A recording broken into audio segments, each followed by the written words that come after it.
Amados irmãos, a paz do Senhor, que alegria, né? Mais uma Escola Bíblica Dominical. Hoje nós temos a felicidade de ter o autor da revista conosco. Isso é um privilégio muito grande, glória a Deus. E eu convido os irmãos, mesmo sentados, nós vamos fazer uma oração, começando todo esse momento de ensino e de estudo. Porque o Senhor é bom, né? E eterna a sua misericórdia. Senhor Jesus, estamos em Tua presença e muito obrigado por este grande privilégio que temos de na Tua presença estar. Abençoa-nos esta manhã com a Tua palavra. Usa, Senhor, o Teu servo, ó Deus, que vai nos ministrar. Ajuda-nos, Senhor, a conduzir todas as coisas para louvor e honra do Teu nome. Ó Senhor, abençoa os irmãos que aqui já estão, aqueles que vão chegar, traz na Tua paz, livrando de todo o mal.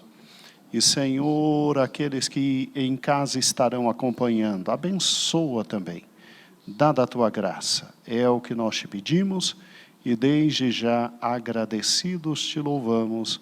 Amém e amém. Irmãos, vamos abrir, por gentileza, na página 22. Hoje nós chegamos no estudo número 4. E nós estamos estudando os argumentos através dos quais nós temos a possibilidade de dizer, olha, nós somos pré-tribulacionistas, e sim, temos biblicamente e literalmente a possibilidade de dizer isso, e biblicamente tem como defender o pré-tribulacionismo. E aí, eu peço que os irmãos abram na página 22, o texto áureo diz assim, e esperar dos céus a seu Filho, a quem ele ressuscitou dentre os mortos, a saber, Jesus, que nos livra da ira vindoura. E aí, na introdução, que os irmãos podem ler em casa, revisando todo o conteúdo, você tem exatamente aquela figura das três correntes sobre a questão do arrebatamento. A que nós acreditamos, a pré-tribulacional, diz que Jesus vem antes da grande tribulação, veja aí na página 23, a mesotribulacional diz que ele vem no meio da grande tribulação, e a pós-tribulacional diz que a igreja vai passar por toda a grande tribulação. E aqui na página 23, nós já estudamos o argumento número 1, que diz, no calendário divino, Deus já determinou que sua paciência terá limites, e com plena justiça chegará o dia da ira do grande Deus. A grande tribulação é o grande dia da ira de Deus. E a Bíblia diz, literalmente, que Deus não nos destinou, ou seja, a nós, para o dia da ira. E hoje, tendo estudado o primeiro argumento, hoje então nós veremos o segundo argumento. Cuidado, porque nesta lição nós temos dois grandes argumentos. Um argumento vai ser visto hoje, e o outro no próximo domingo. Então, nós estamos dividindo essa lição em 2 domingos, 2 encontros. E aí, obviamente, como domingo que vem, aqui na sede,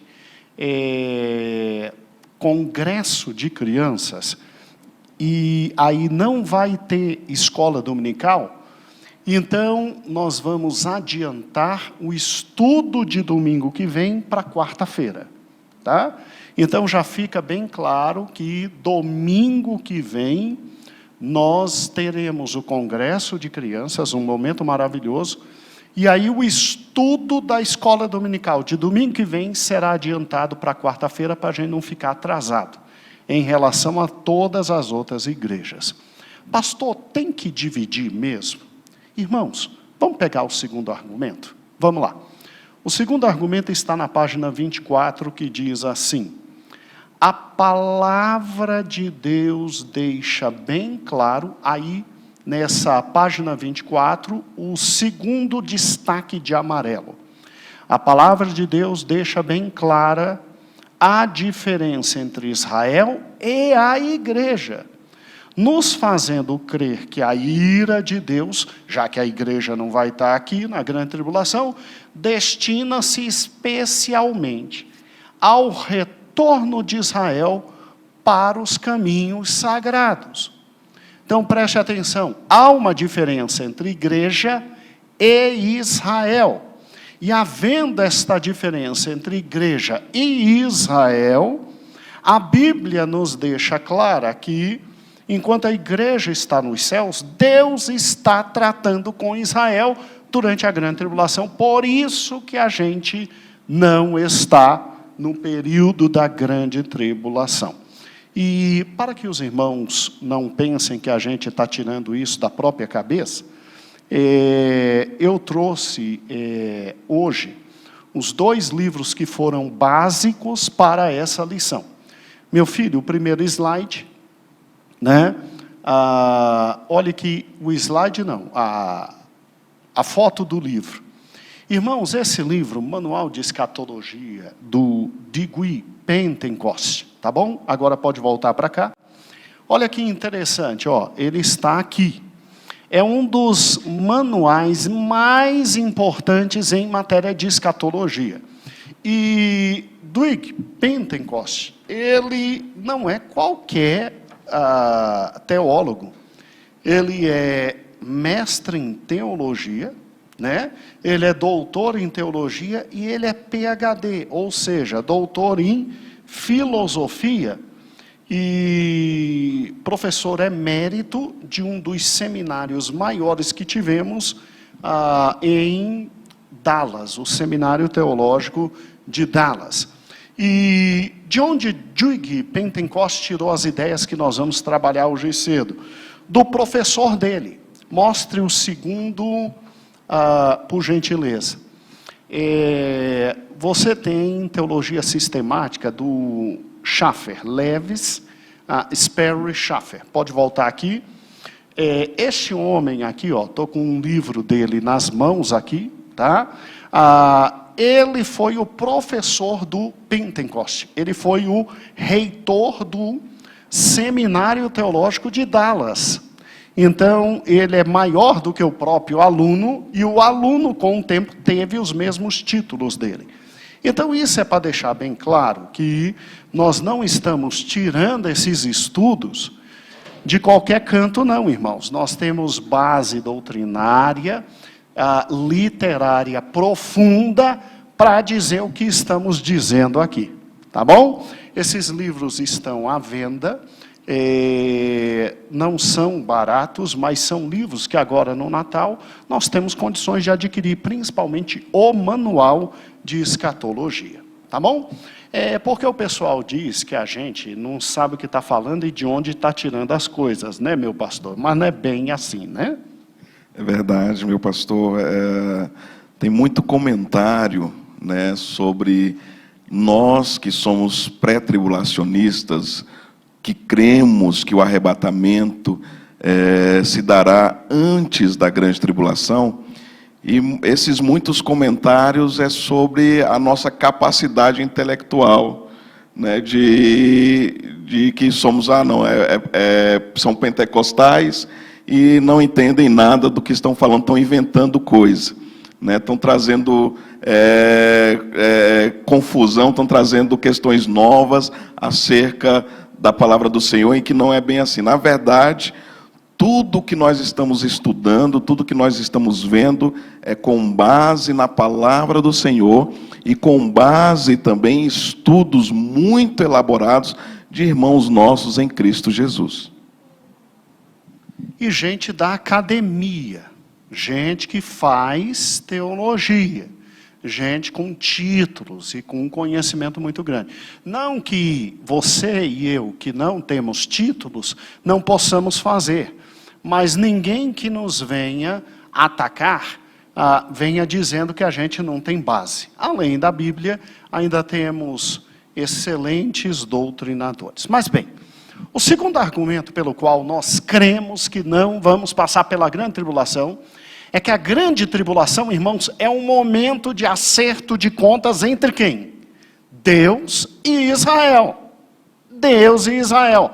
Não há motivos para Deus fazer a igreja passar pela grande tribulação, porque Deus não tem que acertar contas com a gente, né? Ele veio para o seu povo não quis, nós quisemos, e nós nos tornamos noiva dele, e enquanto estaremos casando com ele, e nas bodas do Cordeiro, e recebendo nossos galardões, Deus estará acertando contas com o povo judeu. Então, em primeiro lugar, a igreja não é Israel, e Israel não é a igreja. Irmãos, vamos começar com muita calma, mostrando para os irmãos que existe diferença sim. Agora sim, os slides. Muito bem, meu pastor, temos algum texto que demonstre que existe diferença entre Israel e a igreja? Bem, nós temos um quadro inteiro aqui, que nós vamos pegar esse quadro da página 25 e vamos trabalhar com os irmãos.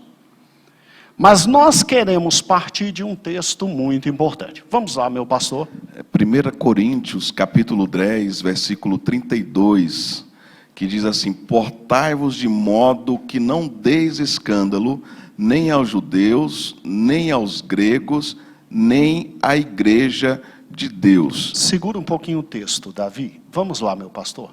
Nesse texto, nós podemos ver que Paulo demonstra claramente que existe diferença entre o povo de Deus, que é o povo judeu, entre o povo de Deus, que é a igreja, e entre o povo que ainda não é povo de Deus, que é chamado de gentil e aqui identificado como os gregos, né?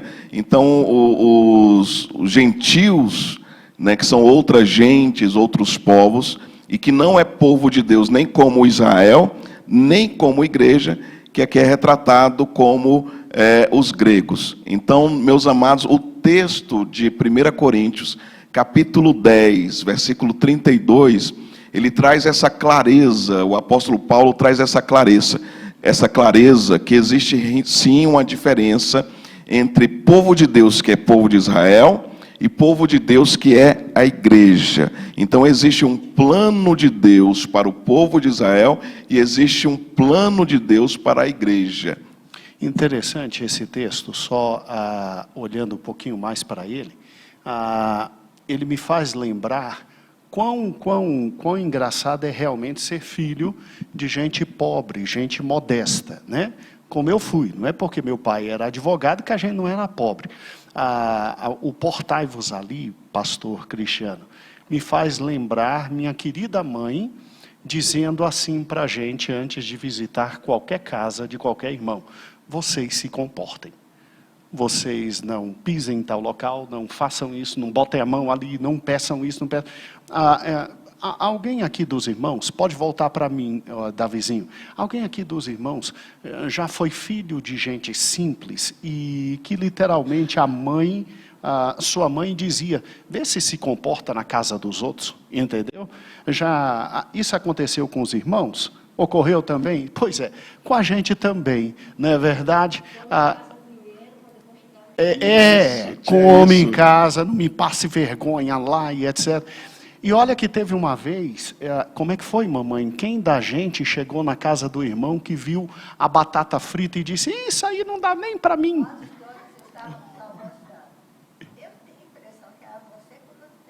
Era eu e o Lutero, isso. Pois é, irmãos. Tinha que ser. Meu Deus do céu. Olhamos para o prato de batata, Verona, e dissemos: isso aí não dá nem para a gente. Filho de pobre não tem jeito não, né? Mas... meu Pai eterno. Então, tudo bem, mas voltando à seriedade do estudo, né? E os pais já orientavam isso exatamente para não passarem passar vergonha, né? Na casa alheia. Não passar vergonha, meu Pai eterno. Então, bem, Voltando lá no slide, agora voltando sério à mensagem, né? Mas é mais ou menos isso. Paulo está dizendo aos irmãos coríntios, ó, não me passe vergonha. Por Cristo não me passe vergonha, porque Paulo era pai dos coríntios. Ele disse, eu gerei vocês são selo do meu apostolado. Então, se comporta. E não passa vergonha nem diante dos judeus, nem diante dos gregos, nem diante da igreja. Então, literalmente, a igreja é um povo diferente dos judeus e dos gregos. Constituída, em primeiro lugar, pelos judeus, porque a salvação começou... Iniciou pelos judeus, a salvação vem dos judeus, como diz a palavra, né? E os apóstolos, na maioria, judeus. A maioria também judeus. A primeira igreja em Jerusalém. Nasceu dos judeus. Agora, quando chegou também aos gregos, que significam todos os outros povos, a igreja é isso, essa mistura de gente entre judeus e gregos, mas não significa que a igreja ficou no lugar dos judeus. Há uma diferença entre a igreja e os judeus, e isso é que faz com que a grande tribulação seja diferenciada, e nós não estejamos na grande tribulação. E aí quem está notando, né, meu pastor, esse texto não está na revista. Esse texto não está na revista, 1 Coríntios, capítulo 10, versículo 32. Então você, meu amado, que está aqui no templo, que você está em casa ou no trabalho, onde você estiver acompanhando essa lição, anote aí, acrescente aí nas suas anotações, 1 Coríntios, capítulo 10, versículo 32. Ok. Agora presta atenção, para lhe mostrar que a igreja é diferente de Israel, e que há dois projetos, duas formas de ver, duas maneiras diferentes de entender essas duas realidades. Nós fizemos um quadro na página 25. Esse quadro vai ser ampliado agora no slide, e nós vamos, não dá para fazer um estudo tão aprofundado, mas nós vamos comparar a igreja com Israel. E os irmãos vão ver por que existe diferença, porque a igreja não vai estar na grande tribulação. Bem, vamos lá. O slide, ele demonstra, em primeiro lugar, ponto número 1, descendência de Abraão. Davi, amplia ali, Israel e a igreja, o ponto número 1. Vamos lá, meu pastor, nos ajude. Nós temos aí, né, o primeiro item da nossa relação, porque na verdade Schaffer, né, faz 24 observações, né, que traz essa diferença entre Israel e a igreja. Nós separamos 11, né, porque nós não temos todo esse espaço, né, meu pastor? Mas nesses 11 itens vai dar para ver claramente essa diferença entre Israel e entre a igreja, que existe sim diferença no plano de Deus, no plano divino, para Israel e para a igreja. E por isso nós estamos estudando esses itens, porque a grande tribulação, ela é voltada para o povo de Israel, principalmente. É claro que dá um tratamento de Deus também com os gentios que não se converteram, mas principalmente com a nação de Israel. A primeira diferença, né, entre Israel e a igreja é que a descendência de Abraão é uma descendência física, ela é uma descendência sanguínea, né? Precisa ser da linhagem sanguínea para que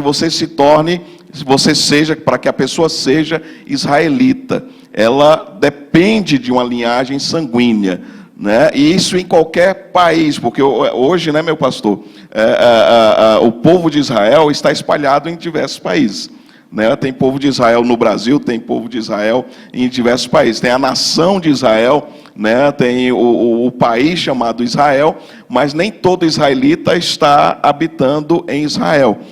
Independente disso, eles são povo de Israel também, né? Mas por quê? Por causa da linhagem sanguínea, né? Por causa da linhagem sanguínea, nós temos o texto bíblico que demonstra claramente isso, essa descendência na linhagem sanguínea. Com relação à igreja, a descendência da igreja, ela é espiritual. A descendência da igreja em relação a Abraão, né, ela é uma descendência espiritual pela fé em Jesus Cristo. Olha que interessante.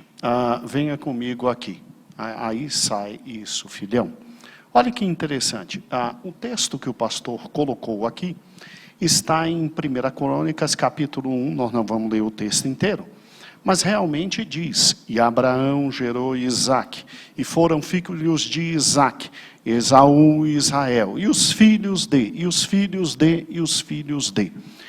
Israel tem um liame com Abraão sanguíneo. Sanguíneo.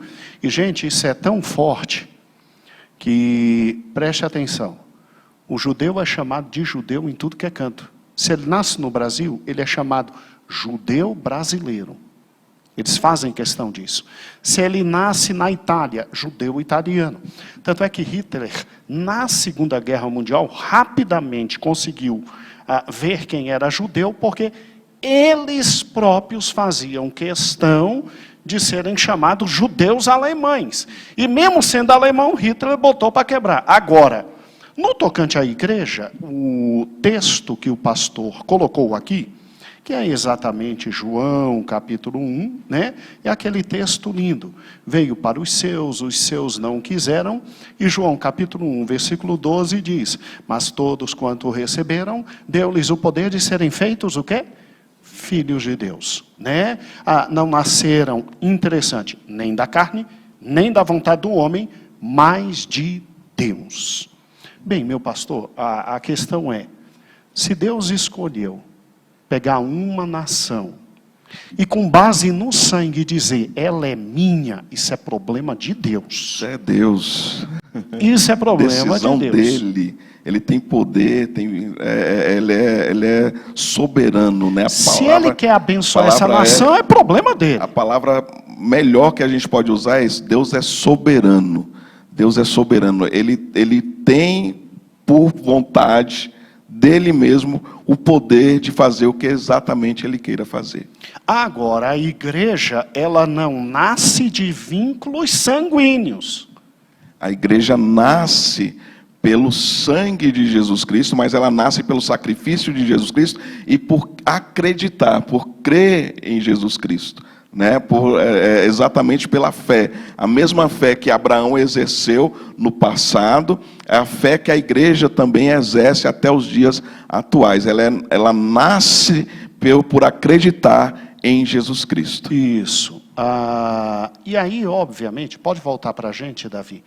E aí, obviamente, é interessante pensar nisso, porque nós temos que compreender exatamente isso. A igreja é uma entidade universal.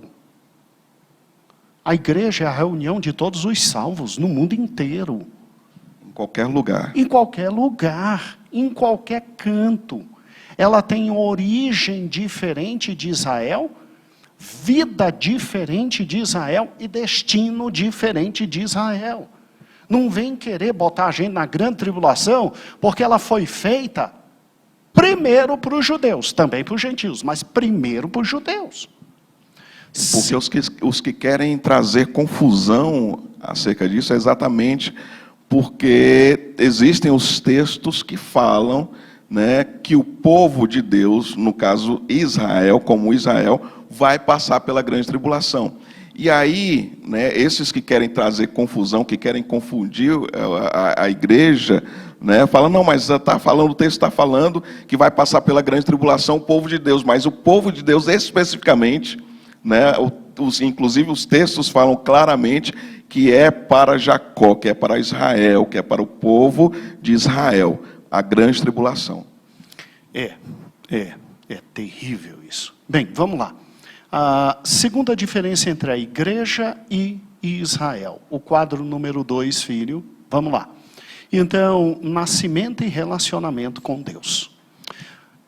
Meu pastor, explane. Bom, né, nesse item, né, o nascimento novamente, né, o nascimento é físico, né, o nascimento da nação de Israel, né, o nascimento é físico através de uma linhagem sanguínea, né, e esse nascimento físico através da linhagem sanguínea, né, traz um relacionamento com Deus através da religião judaica. Então, pela linhagem sanguínea, o relacionamento que eles têm com Deus é na religião judaica, mas isso por causa da linhagem sanguínea. Todos os judeus precisam praticar, né, o judaísmo. Esse é o relacionamento que eles devem ter.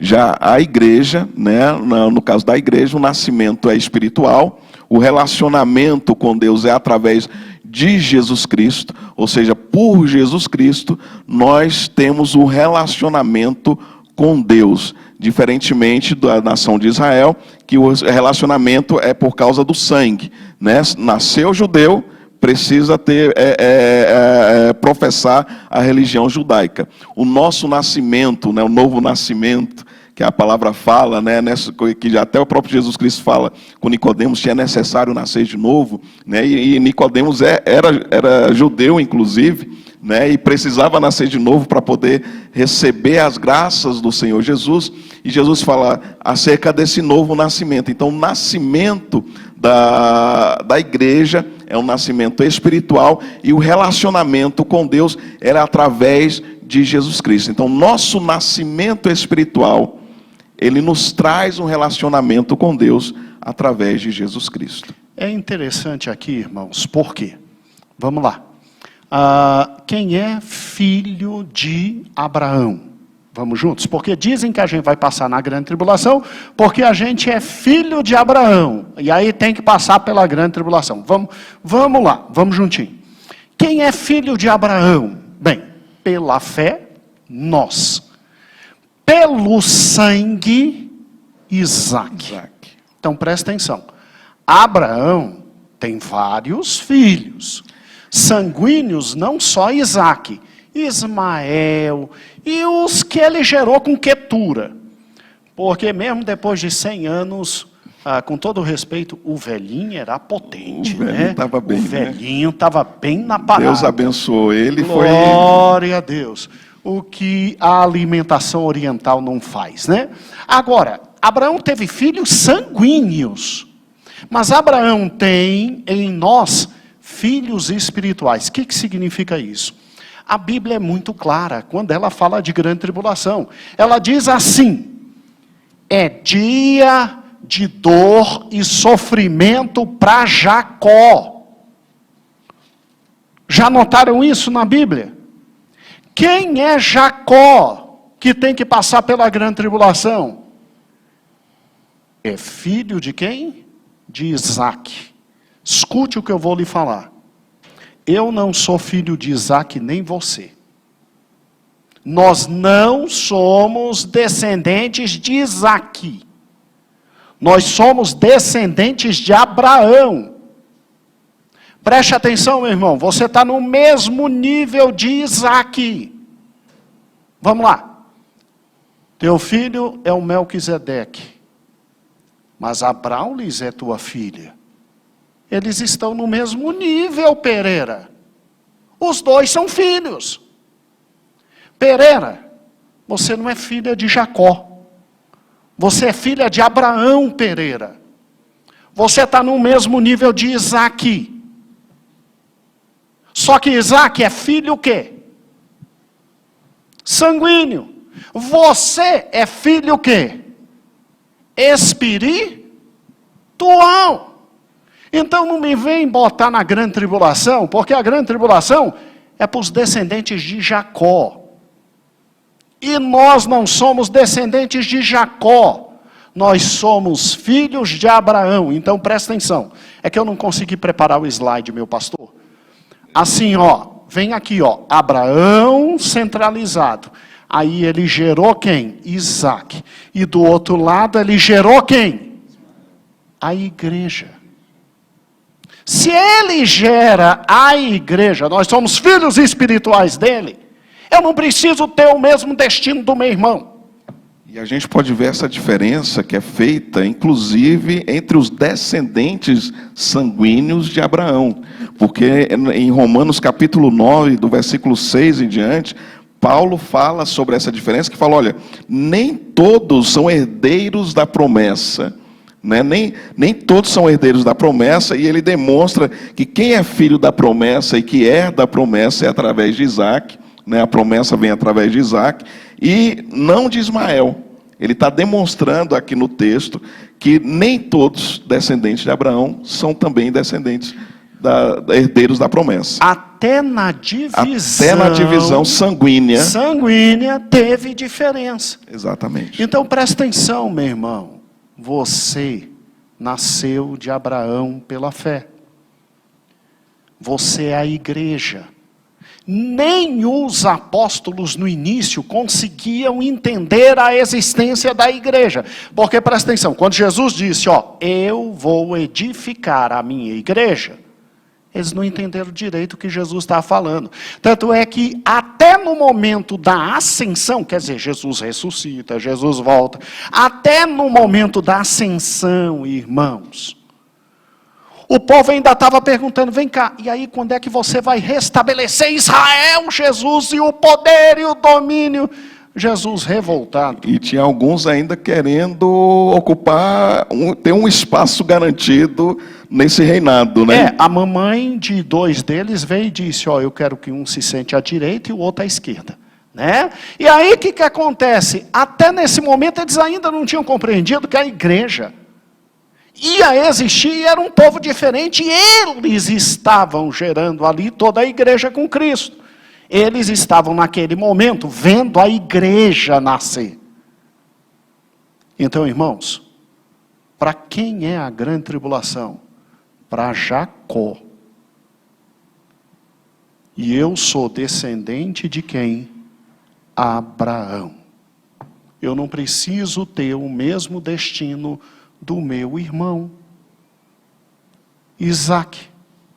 Eu não preciso. E isso é tão verdade, que inclusive em Gênesis 13, depois em casa, você vai ver que Israel nasce em razão do aspecto físico, e nós, João 3, 5 a 7, nós somos gerados não pela vontade do homem, mas pela vontade de Deus, e somos gerados pelo novo nascimento. É realmente muito diferente. Vamos lá. Terceiro ponto, para a gente não ficar divagando tanto. Aliança com Deus. Destaque aí, meu filho. Vamos lá. No item 3, né, nós temos aí novamente mais uma diferença com relação à aliança de Deus, com relação a Abraão, né, e Israel, né, que veio de Abraão, na descendência sanguínea de Abraão. Essa aliança que Deus faz, que Deus estabelece com Abraão, e vai sendo repassada, né, para os descendentes, vai sendo repassada para os filhos, para os netos, vai sendo repassada para a nação de Israel, né? Essa aliança que Deus faz com Abraão é uma aliança conforme está no Antigo Testamento, né? É uma aliança sanguínea. Novamente a gente repete, Deus faz uma aliança, estabelece essa aliança com o povo de Israel através de uma linhagem sanguínea, né? Então essa aliança de Deus com Abraão, com seus descendentes, né, com a nação de Israel, é através de uma linhagem sanguínea.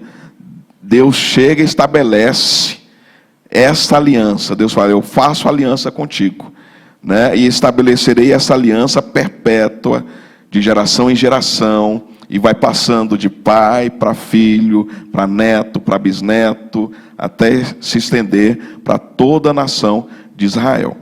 E com relação à igreja, que tipo de aliança nós temos com Deus? É a nova aliança, né? Jesus Cristo mesmo fala, né, quando está fazendo a ceia ali, na antiga aliança, inclusive, né, meu pastor? O pastor vai falar sobre isso, mas Jesus Cristo fala assim, olha, este cálice é o cálice da nova aliança no meu sangue, Então a aliança com a igreja ela é nova, não é a mesma aliança de Deus com Abraão e com seus descendentes. É uma nova aliança e Jesus Cristo estabelece isso. Fala, é o cálice da nova aliança no meu sangue. É interessante aqui, irmãos, e aí voltando agora para a gente aqui, a antiga aliança feita com Israel, ela é uma aliança que tem origem ali em Abraão. Eu te farei grande, farei poderoso, pai de inúmeras nações. Eu vou te dar essa terra toda aqui. Eu vou fisicamente, te dar a terra fisicamente. esse terreno, isso aqui é teu, anda, vê e etc. Aí o que acontece? Essa aliança é acrescida ali no Monte Sinai e o povo diz, nós vamos obedecer a Deus. E como símbolo dessa aliança e da bênção, e da libertação, e da graça de Deus, vem a Páscoa. E na Páscoa, que é a comemoração da libertação e da grande aliança com Israel, que é uma aliança de território, eu vou te dar esse território, vocês vão ser ricos, vocês vão emprestar, vocês vão ter dinheiro. Ai, mas por que Deus quis fazer isso com Israel? Ele é soberano. Nessa comemoração, Marcos Aurélio, Jesus sentado numa mesa como a gente aqui, Jesus disse, esse é o cálice da nova aliança. Opa, algo diferente estava acontecendo. Os discípulos devem ter ficado que nova aliança? Na comemoração da aliança de séculos, que sempre foi comemorada. De repente, Jesus Cristo está falando que está trazendo uma nova aliança. Que nova aliança? Peraí, para que nova aliança? Para que novo pacto? Para quê? Porque um novo povo estava surgindo. Que Paulo vai chamar de o Israel espiritual. E eles entendem, inclusive, pastor, os discípulos naquele momento não compreendem, porque a aliança que Deus estabeleceu com Israel é uma aliança perpétua, né? Uma aliança para sempre. Então, como é que eles ficaram atônitos naquele momento, falando, sem compreender, porque, olha, mas se a aliança de Deus conosco, com o povo de Israel, com a nação de Israel é perpétua, como é que vem uma nova aliança por aí? Para que a nova aliança? Para que uma nova aliança? Né? É porque ali estava surgindo um novo quê? Povo. Com uma nova função. É porque quando o Messias fosse morrer, imediatamente, meus irmãos, pararia a 69ª semana de Daniel, haveria um intervalo para a igreja, para que a 70ª semana de Daniel só volte quando? Durante a grande tribulação. Então, essa é a nova aliança, no meu sangue. É por isso que o judeu não acredita em Cristo até hoje, Ivone. Que é isso? Um Messias que não veio arrebentando todo mundo? Um Messias que não veio acabando com todo mundo, como Zacarias diz? Um Messias que não veio estabelecendo seu reino e todo mundo vem a Jerusalém para simplesmente estar aos pés dele?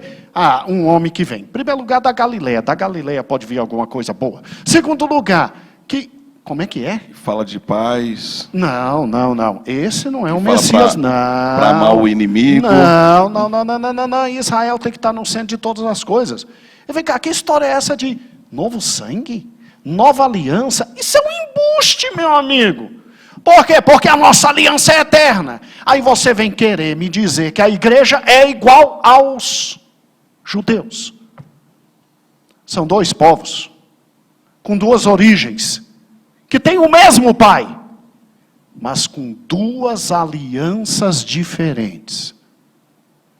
E você sabia que o judeu, quando aceita o Senhor Jesus, ele é praticamente expulso de tudo? É praticamente expulso de tudo. A coisa fica feia para o lado dele. Absolutamente horrível. Agora, não, desde a época da Bíblia, eles eram expulsos, eles perdiam tudo. Deixa de herdar os direitos, né, pastora? Perdeu tudo, ser o mesmo povo. Ponto número 4, pastor, porque senão a gente não avança. Deus de amor. Como povo e nacionalidade. Esse é mais tranquilo.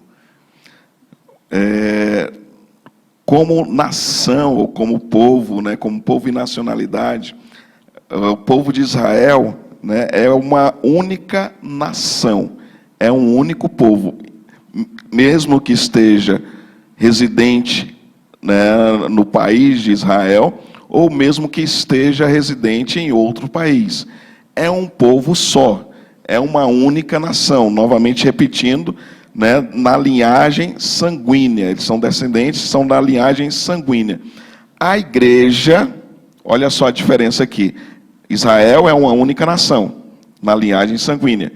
A igreja, ela vem, né, de todas as nações. De todas as nações, não possui fronteira geográfica ou política. A igreja é formada de pessoas de todos os lugares, né? A palavra do Senhor, ela traz, né, quando Jesus Cristo envia os discípulos, ele fala, ide por todo o quê?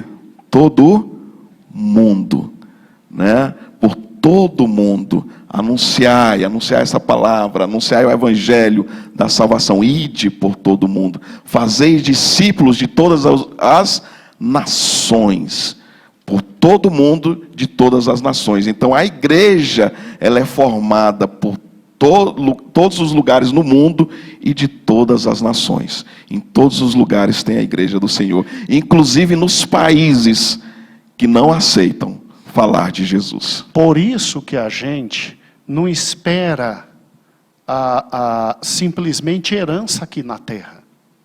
Quem tem que esperar a herança na terra é o judeu. Porque a promessa para ele é território, a promessa para ele é o grande Messias governando de Jerusalém tudo, eles como poderosos, ricos.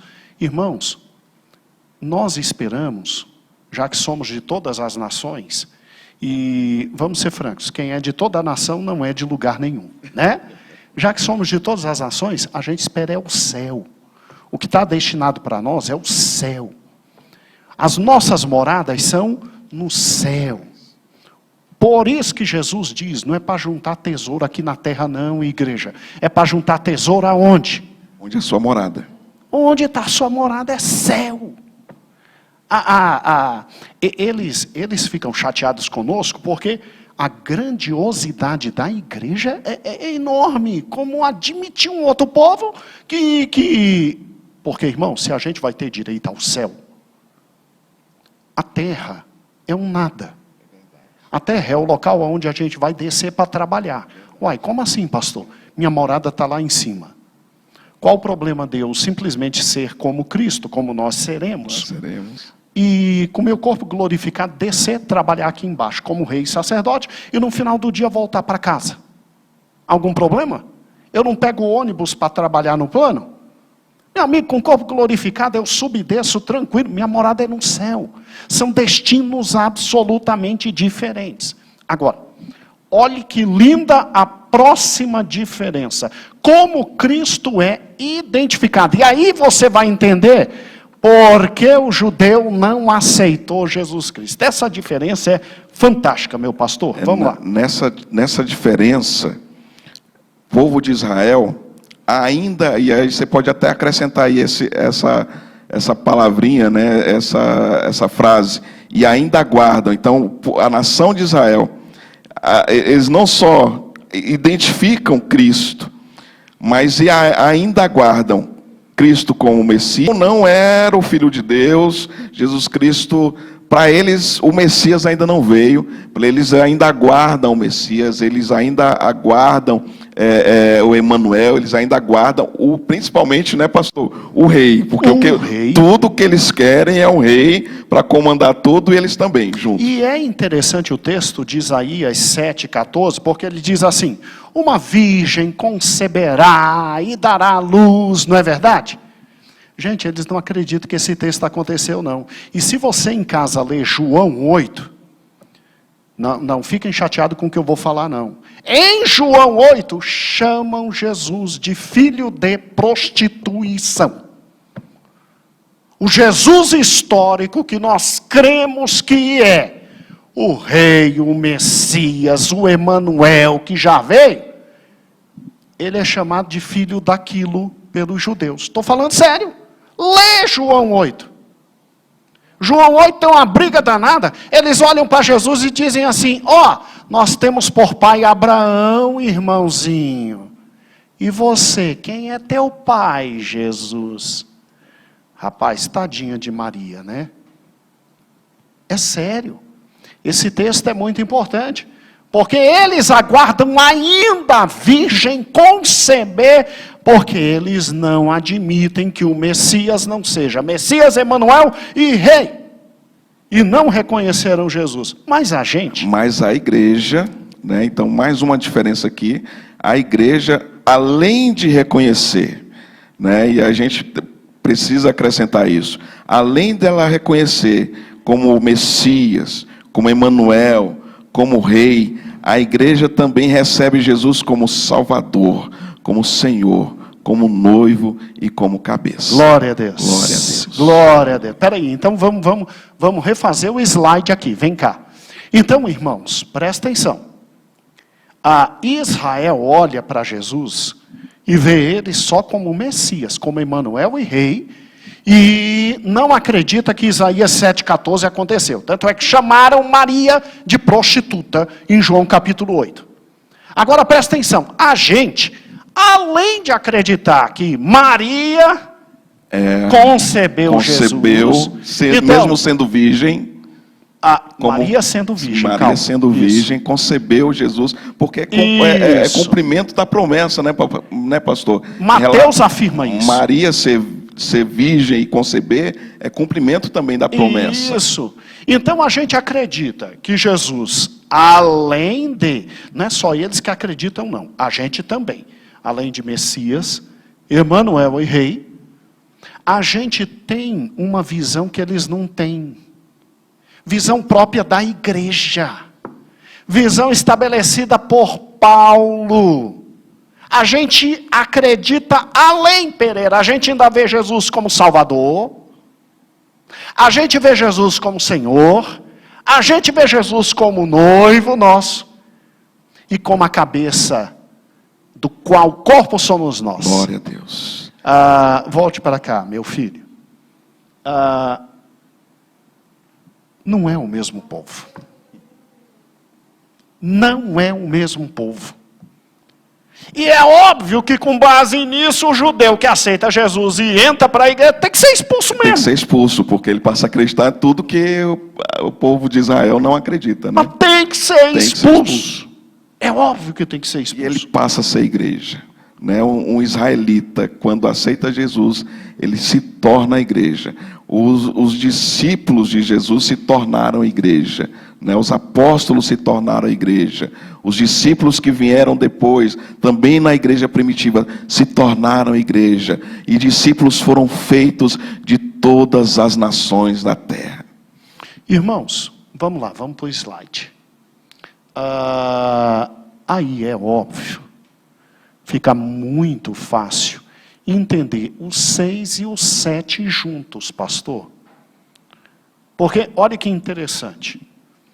Quando a gente olha para a morte de Cristo e o princípio governante, então a gente tem em Israel uma nação completamente culpada e que ainda quer viver no sistema de justificação da lei mosaica.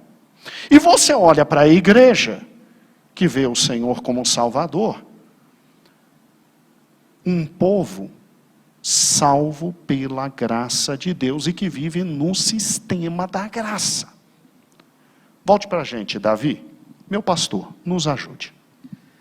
Sobre a morte de Cristo, o apóstolo Pedro, na sua pregação, aquela pregação incrível que milhares de pessoas se converteram, ele fala claramente no texto, né, meu pastor?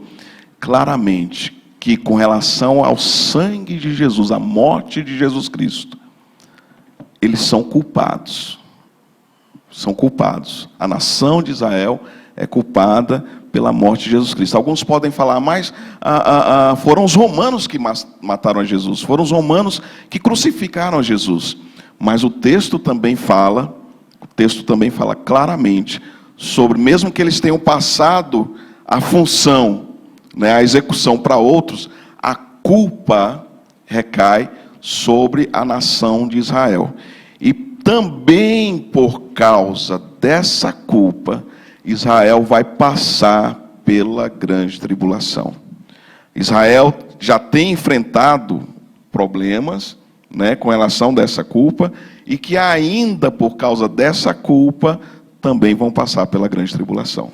Irmãos, olha que interessante. Quando os judeus disseram, que Pilatos disse, eu não estou vendo culpa nenhuma nesse homem. Eles disseram, meu amigo, mata, e que o sangue dele caia sobre nós, e na nossa descendência. Eles não estavam brincando, não, eles estavam pedindo a 70ª semana de Daniel, a grande tribulação. Eles são culpados da morte de Cristo. Tu acha que Deus vai deixar passar impune? E eu vou ler um texto para os irmãos, não é para se assustarem, não. É que o texto passa e ninguém vê. Abre 1 Tessalonicenses, capítulo de número 2. E não se assustem com o que nós vamos mostrar agora. É Bíblia. Irmãos, a nossa igreja vive da palavra do Senhor. Amém, Jesus. Vamos ler com calma esse texto? Abra aí no seu smartphone, abra a sua Bíblia.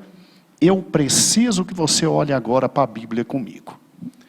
Irmãos, não é brincadeira essa história de culpado do sangue, não, irmãos. Olha o que Paulo fala dos judeus. Ele que era judeu. Olha o que ele fala. Todos os irmãos abrirem 1 Tessalonicenses. Amém. Se você não acompanhar esse texto, você vai ficar perdido em casa. Então, esqueça agora a revista e olhe para a Bíblia. 1 Tessalonicenses, capítulo de número 2. Eu vou ler do versículo 13 com muita calma. Escutem. Outra razão ainda temos para incessantemente dar graças a Deus, é que, tendo vós recebidos a palavra que de nós ouvistes, que é de Deus, acolhestes, não como palavra de homens, mas sim como palavra de Deus, a qual, com efeito, está operando eficazmente em vós que credes. Ou seja, irmãos da igreja de Tessalônica, parabéns. Vocês abriram o coração para a palavra de Deus, e a palavra de Deus está fazendo efeito. Não é isso que está dizendo? Glória a Deus. 14. Também é assim, irmãos, que vos tornastes imitadores das igrejas de Deus existentes na Judeia. Olha como as igrejas na Judeia, meu pastor, já eram fantásticas. É verdade. Elas eram exemplo. As igrejas na Judeia, em todo o canto, já eram exemplo para todo mundo. Gente, que fantástico. Em Cristo Jesus, porque também padecestes da parte dos vossos patrícios as mesmas coisas que, por sua vez, sofreram os judeus. Presta atenção. Olha o que Paulo está falando. Ele está dizendo, vocês, como a igreja na Judeia, que foi perseguida pelos judeus, vocês estão padecendo do povo de vocês, os patrícios, a mesma coisa. Então, assim como o judeu está perseguindo a igreja na Judeia, vocês estão sendo perseguidos aí em Tessalônica pelos gregos. Aí olha que texto lindo. Falando dos judeus, porque o versículo 15 começa, os quais é um referindo-se aí aos judeus, né, meu pastor? Relativo. Está se referindo aos judeus. Os quais não somente mataram o Senhor Jesus Cristo, mataram os profetas, como também nos perseguiram, e não agradam a Deus. Irmãos, não sou eu que estou dizendo isso não. São adversário de todos os homens, a ponto de nos impedirem de falar aos gentios, para que estes sejam salvos. Irmãos, os judeus mataram os profetas que Deus enviou no Velho Testamento. Não reconheceram e mataram Cristo. Rejeitar o próprio Deus dessa forma. Quando a igreja chega, persegue a igreja. Olha o que Paulo diz. A fim de irem enchendo sempre a medida dos seus pecados. A ira, porém, sobreveio contra eles definitivamente. Escute. Encher a paciência de Deus. A ira de Deus já veio sobre eles. E a ira vai se arrefecer em tribulação. Porque ninguém brinca tanto com Deus, tendo recebido de Deus tanta coisa. Aí, como a quem mais é dado, mais é cobrado, aí você quer pegar eu, igreja, que crie no Messias, que não era do tronco natural. Não rejeitamos a Jesus. Que fui enxertado, que morro por ele hoje. Aí tu quer me botar no mesmo balaio desse povo e dos gentios que merecem a ira de Deus, quer me botar na grande tribulação? É isso que você quer? Ah, pastor, mas e as 2 testemunhas que pregam na grande tribulação? E os 144 mil? Vai para a Bíblia, são judeus. 12 mil de cada tribo. As escrituras chegam a dizer de que tribo eles vêm e que tribo nenhum participa, que é a tribo de Dan. Aí eu que não sou judeu, eu que não sou de tribo nenhuma, tu quer me botar nesse balaio de gato? O mesmo Paulo que diz que a ira já começou e que o dia da ira, e aí vem todos os profetas dizendo, o dia da ira é para Jacó, o dia da ira é para Jacó, o dia da ira é para Jacó. Esse mesmo Paulo diz que Deus não nos destinou para o quê? Para a ira. Aí tu quer me juntar e dizer. E Paulo fala aqui claramente que o povo judeu, que ele começa falando acerca do povo judeu ali, ele fala claramente que esse povo judeu vai receber, ou está recebendo e vai continuar recebendo, na medida, né, que ela vai se avolumando, a ira de Deus caindo sobre a vida desse povo judeu. Da mesma forma que ele fala no início de 1 Tessalonicenses e no final, que a igreja não está destinada para a ira, aqui ele está falando que o povo judeu está destinado para a ira. São povos completamente diferentes. Agora, já nós vamos ver que a ira de Deus para o povo judeu é amor. Verdade. Já nós vamos ver. E lembrando do texto de Pedro, né, lá em Atos capítulo 2, versículo 22 a 23, né, que Pedro fala, né, também com o povo de Israel, sobre que a nação de Israel, capítulo 2, versículo Atos 2, 22, 23.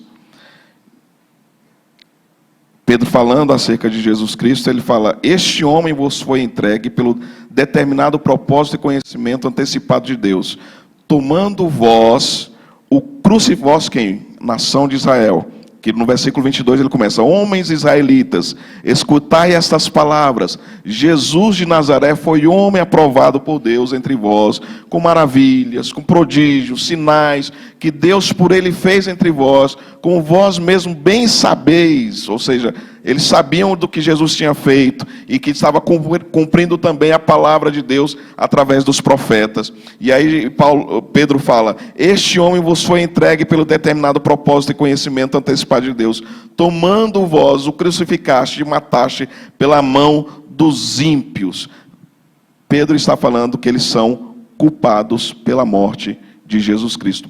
Por mais que tenha sido entregue para os romanos crucificarem, mas a culpa é da nação de Israel. Com relação à igreja, a morte de Cristo, a igreja ela é perfeitamente salva pela morte de Jesus Cristo. Ou seja, a morte de Jesus Cristo não traz condenação, mas traz salvação. E eu queria compartilhar um texto que não está aqui na revista, que é de Romanos, capítulo 8, versículo 1, que diz assim: portanto, nenhuma condenação há para aqueles que estão em Cristo Jesus, que não andam segundo a carne, mas segundo o Espírito.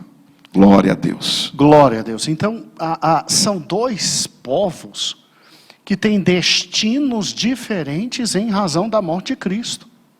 Um absolutamente culpado, que será chamado à prestação de contas na grande tribulação. E o outro, a igreja, com a morte de Cristo, sendo salva. Então eu vou passar pela grande tribulação para quê? Não tem purgatório, irmãos. Nem hoje e nem lá no final, irmãos. Tem grande tribulação para a gente, não. A morte de Cristo trouxe para mim foi salvação. Não culpa.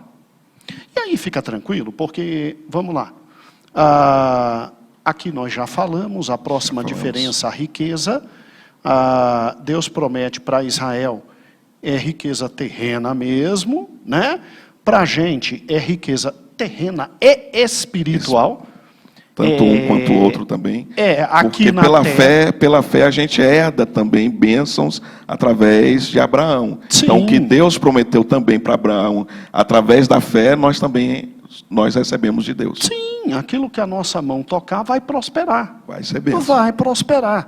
Agora, a nossa riqueza não está aqui na terra. Nossos olhos não estão na terra, é no céu. De Israel, né? Não por sermos descendentes sanguíneos, mas porque nós obedecemos a palavra do Senhor. Sim, exatamente. Essa questão da guerra também é muito simples. Nós podemos tratar dela rapidamente, meu pastor. Vamos juntos? Amém. Com relação às guerras, a nação de Israel, através de uma aliança condicionada, né? E nessa aliança condicionada é sempre geralmente quando aparece um se, né? Como por exemplo no texto que fala: se o meu povo que se chama pelo meu nome se humilhar e orar e buscar a minha face, se converter dos seus maus caminhos, então eu ouvirei dos céus, perdoarei os seus pecados, sararei a sua terra. Então, para que Deus possa ouvir dos céus, para que Deus possa perdoar os pecados, para que Deus possa sarar a terra, tem um se, ou seja, o povo precisa fazer algo. Então, se fizer, recebe a bênção. Se não fizer, não recebe a bênção, né? Isso é uma aliança condicionada. Então, o povo de Israel, eles têm garantia na defesa do seu território, na conquista de novos territórios. Eles têm garantias de Deus com relação a essa defesa de território e também a conquista de novos territórios, se eles estiverem praticando a vontade de Deus. Tá certo? Essa mesma garantia nós não temos, né, com relação às guerras físicas. Né? Eu uso o exemplo porque meu filho está no exército agora e ele quis saber, meu pai, se por exemplo o Brasil entrar em guerra, e aí ele ser convocado, né? Porque a convocação, você tem que ir. Se é convocado, tem que ir. Então, se o Brasil entrar em guerra, ele ser convocado para a guerra, e aí se ele teria alguma garantia de vitória por ele ser servo de Deus. E aí se na outra nação também tiver servo de Deus, tiver os dois ali emparelhados, e aí um é servo de Deus, outro é servo de Deus, e aí como é que fica? Deus vai dar vitória para um, Deus vai dar vitória para outro. Eu falei, o que tiver melhor mira e tiver treinado mais. né? Ou seja, essa garantia de vitória em guerra física é para a nação de Israel, não é para nós, tá certo, meus amados? Agora, para nós, a garantia vem através da guerra espiritual, conforme está lá em Efésios capítulo 6. Né? Então, na nossa batalha espiritual, na nossa guerra espiritual, aí nós temos a garantia de vitória também na presença do Senhor Jesus.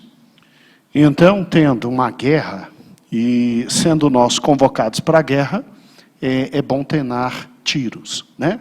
Mas não vai ter, calma, pode ficar tranquilo, tá bom? A ênfase aqui é tão somente o seguinte, irmãos, Israel teria, sim, por parte de Deus, grandes vitórias em guerras militares. Como já teve, né?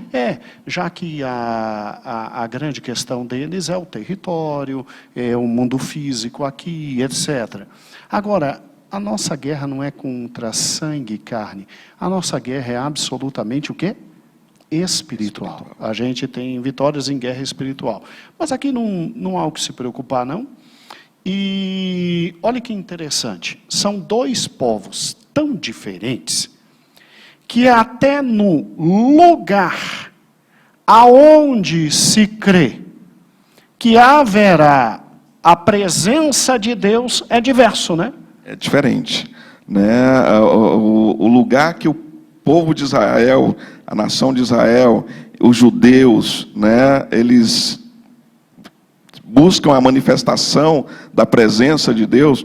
Por exemplo, no Antigo Testamento era a tenda, o tabernáculo, Veja através ali no slide da arca da aliança, né? E já para nós, como crentes, né, a manifestação da presença de Deus, onde Deus se faz presente, a palavra nos mostra claramente que onde Deus se faz presente, na vida de todo crente, né, pelo Espírito Santo, e o local onde os crentes se reúnem. Jesus Cristo fala, onde estiverem 2 ou 3 reunidos em meu nome, ali eu estarei. Então, a presença do Senhor, através do Espírito Santo. Nós somos templo e habitação do Espírito Santo. Então, até onde a manifestação de Deus e onde Deus se faz presente, é diferente em relação a Israel e a igreja. É interessante isso, irmãos, na seguinte medida. Pode voltar agora para a gente, Davi. Pare e pense comigo, ó. Se você tem um povo que acredita que para encontrar Deus tem que ir para um local físico, sem nenhum problema. Eles creem dessa forma. Nós somos um povo absolutamente diferente. Nós somos um povo que acreditamos que Deus vive em nós. Você entendeu? Deus vive em mim e vive em você. E aqui dentro está o Pai, o Filho e o Espírito Santo, que ele disse que viria e faria festa. Agora, nós somos dirigidos pelo Espírito e tal. Seria muito estranho a gente pegue comigo a ideia, Marco Aurélio. Vamos pegar Deus, que é quem vem com a grande tribulação, para a punição, e vamos botar Deus na grande tribulação, Marco Aurélio. Eu e você na grande tribulação significa o quê? Que Deus está punindo seu corpo. Ele está punindo Pai, Filho e Espírito Santo simultaneamente. Assim, ele está punindo Ele mesmo. Que Deus é esse? Que me bota na grande tribulação e vive em mim. É muito estranho, né? Querer botar a gente na grande tribulação. E são dois povos tão diferentes, irmãos, que o sacrifício é a última diferença. Tem várias outras, escolhemos só algumas significativas. Sacrifício para a remissão do pecado. Vamos a esse ponto no quadro, Davi. Vamos lá, meu pastor? O texto mostra claramente que para Israel, para a remissão dos pecados, eles precisam ter um sacrifício através da imolação de animais. Ou seja, se sacrifica animal para que eles possam receber o perdão dos pecados. E isso, inclusive, vai voltar, né, quando for restabelecido o templo, na grande tribulação, esse sacrifício vai voltar, né, meu pastor? E com relação à igreja, né, não há sacrifícios contínuos de animais. Há um único sacrifício. Foi estabelecido o propósito de Deus, que foi em Jesus Cristo. E esse sacrifício único e suficiente para nos resgatar e para nos salvar. Irmãos, presta atenção. Nos remide de todo pecado. Por que Cristo recebeu toda a ira de Deus na cruz do Calvário, e a gente crê que só houve esse sacrifício para nos livrar de toda a ira? Por quê? Por uma razão simples. Gente, abre João 3:16. Não é possível que João 3, a gente só sabe parte dele. Vamos juntinho aqui? Vamos lá. João 3:16, porque Deus amou o mundo de tal maneira, que deu seu Filho unigênito, para que todo aquele que crê não pereça, mas tenha vida, o quê? Eterna. Porque Deus enviou seu Filho ao mundo, não para que julgasse o mundo. Deus queria a grande tribulação? Não. Deus queria arrebentar o mundo? Não. Agora, mas para que o mundo fosse salvo por ele. A vontade de Deus sempre é a salvação. A vontade de Deus é que todos sejam salvos. Mas Pereira, todo mundo vai acreditar em Cristo? Todo mundo vai ser salvo? Todo mundo vai morrer dizendo Jesus é meu Salvador? Marco Aurélio não. Aí vem o problema, o versículo 18. Olha o que diz o versículo 18. Quem nele crê não é o quê? Condenado. E quem não crê já está o quê? Já está condenado. Porque não crê no nome do unigênito do Filho de Deus. Gente, qual é a condenação? Gente, Deus enviou seu Filho para que todo aquele que nele crê não pereça, mas tenha a vida o quê? Eterna. A grande tribulação é um dos maiores julgamentos de Deus. Quem crê no Filho está livre da grande tribulação, meu amigo. Seria uma injustiça muito grande de Deus se hoje começasse a grande tribulação. Esperar para o seu futuro, Israel como nação, como povo, né? E aí Paulo fala assim, no versículo 1, digo, pois, porventura rejeitou Deus o seu povo, de modo que povo é esse? Povo de Israel, de modo nenhum, porque também eu sou israelita, da descendência de Abraão, da tribo de Benjamim. No versículo 15, porque se a sua rejeição é a reconciliação do mundo, qual será a sua admissão, senão a vida dentre os mortos? E Próximo aí texto. pode passar, ainda no capítulo 11, versículo 23 e 24, diz assim, e também eles novamente, nação de Israel, povo de Israel, se não permanecerem na incredulidade, serão enxertados, porque poderoso é Deus para os tornar a enxertar, porque se tu foste cortado do natural zambujeiro, está falando de nós agora, e contra a natureza enxertado na boa oliveira, quanto mais estes, que são naturais, serão enxertados na sua própria oliveira. Haverá salvação. Haverá salvação. Eles são a boa oliveira. Foram cortados por causa da incredulidade. Aí surgiu a igreja. E aí haverá, obviamente, salvação, porque eles voltarão. Próximo texto. E nós, né, nesse texto anterior, nós era naturalmente, né, zambujeiro. Zambujeiro é uma oliveira braba, né, que não dá fruto. Né, uma árvore que parece oliveira, mas não é oliveira. Não dá fruto, tem espinho, é terrível. Né? Então, naturalmente, nós não fazíamos parte desse grupo. Mas nós passamos a fazer parte, né, da igreja do Senhor pelo propósito de Deus. E aqui ainda em Romanos 11, versículo 25, 26 e 27, diz assim: porque não quero, irmãos, que ignorais este segredo, ignorais este propósito, que ignorais esse projeto de Deus que eu tenho para vós, para que não presumais de vós mesmos, que o endurecimento venha em parte sobre Israel, até que a plenitude dos gentios haja entrado. E assim todo Israel será salvo, como está escrito: de Sião virá o libertador, e desviará de Jacó as impiedades, e esta será a minha aliança com eles, quando eu tirar os seus pecados.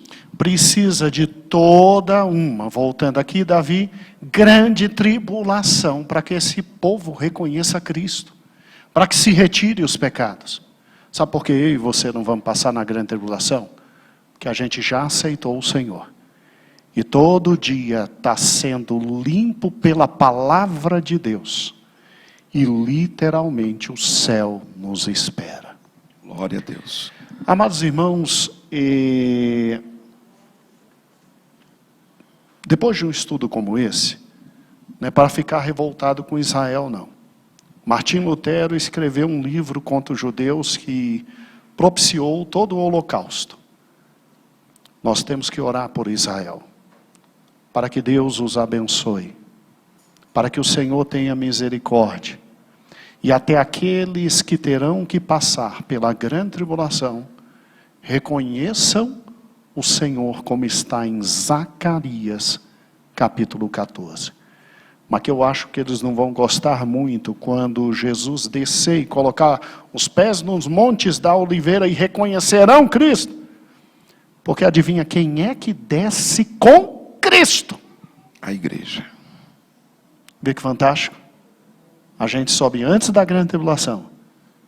A gente se alegra com o Senhor e a gente desce após a grande tribulação e eles reconhecerão. Então, irmãos, o argumento é simples. A palavra de Deus deixa bem clara a diferença entre Israel e a igreja, nos fazendo crer que a ira de Deus destina-se especialmente ao retorno de Israel para os caminhos sagrados. Agora, o próximo argumento que está no 26, que é o argumento número 3, pelo qual cremos que não vamos passar na grande tribulação, diz: se a igreja passar pela grande tribulação, um problema muito grande ocorrerá. Como é que fica a 70ª semana de Israel, ou semana de Daniel? Isso, quarta-feira, a gente estuda junto. Tá bom? Que domingo que vem é o congresso das nossas crianças. Nossos meninos estarão adorando ao Senhor. E domingo de manhã uma palavra especial para os pais. Pai nenhum falte. Pastor, eu já sou avô. Aí é que você tem que estar mesmo. Aí é que tem que estar, né? Só pai, é avô também. Vamos encher essa igreja de pais e avós. E sábado à noite já começa a festa de crianças. Irmãos, que nenhum judeu que por um acaso esteja nos ouvindo fique chateado conosco. Mas essa é a palavra de Deus.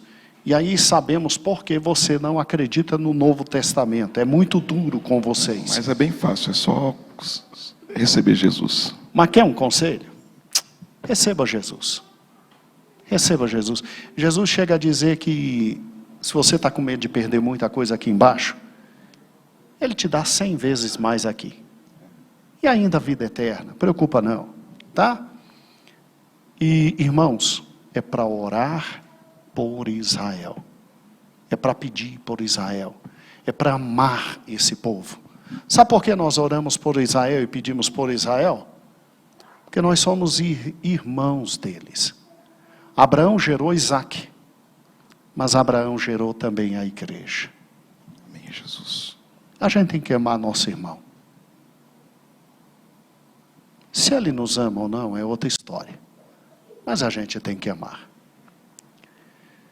Senhor, muito obrigado por um estudo tão gostoso como esse. Nos traz segurança e segurança espiritual grande.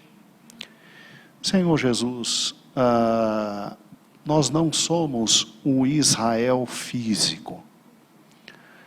Alguns dizem que nós somos o Israel espiritual.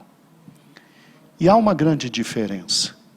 Que essa diferença fique no nosso coração.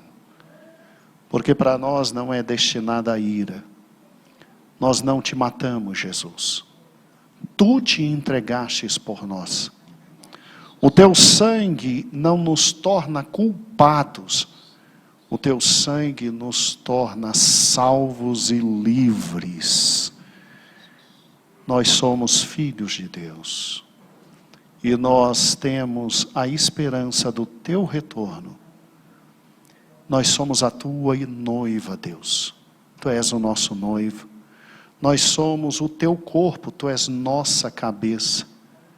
Mas tu também és nosso rei, nosso Messias, nosso Salvador, nosso Emanuel. E aí, obrigado a Deus pelo privilégio de nos retirar da grande tribulação. Bendito seja o teu nome por isso. Amém e amém. Só um comentário, meu pastor. Sim, meu pastor. Nós compreendemos, né, agora que existe essa diferença entre Israel e a igreja. Entre a igreja e Israel, a nação de Israel, né, o povo de Israel. E muitas vezes a gente vê em alguns lugares, né, igrejas utilizando de objetos que são voltados especificamente para a nação de Israel, para os cultos. Vamos lá? Então, a gente vê, inclusive a gente faz esse comentário aqui na revista, né, que isso parece uma crise de identidade. Por quê?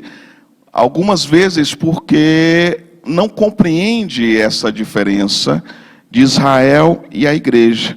E acaba se utilizando nos seus cultos utensílios que são voltados para os cultos em Israel, porque eles não acreditam em Jesus Cristo, por conseguinte, não acreditam também no Espírito Santo. Então, esses objetos, eles apontavam tanto para a vinda de Jesus Cristo, como a presença do Espírito Santo. Nós já não só acreditamos, como recebemos a Jesus Cristo, e não só acreditamos, como também já recebemos o Espírito Santo de Deus. O Espírito Santo de Deus já foi derramado. O Espírito Santo de Deus, conforme está lá em Atos capítulo 2, já veio. Então nós não precisamos, meus amados, de ter esses objetos que Israel utilizava e utiliza nos seus cultos. Porque esses objetos apontavam para o Messias, apontavam para Jesus Cristo e apontavam para o Espírito Santo. Nós não temos nenhuma necessidade de ir nos nossos cultos celebrar com esses objetos. Papai falava, nada de chofar, nada de candelabro, nada de Arca estrela de do Davi, aliança. arca da aliança. E também não temos que ter festas judaicas em nosso meio. Nós somos um outro povo, irmãos. É negócio de festa de tabernáculo, festa de lua nova. Não.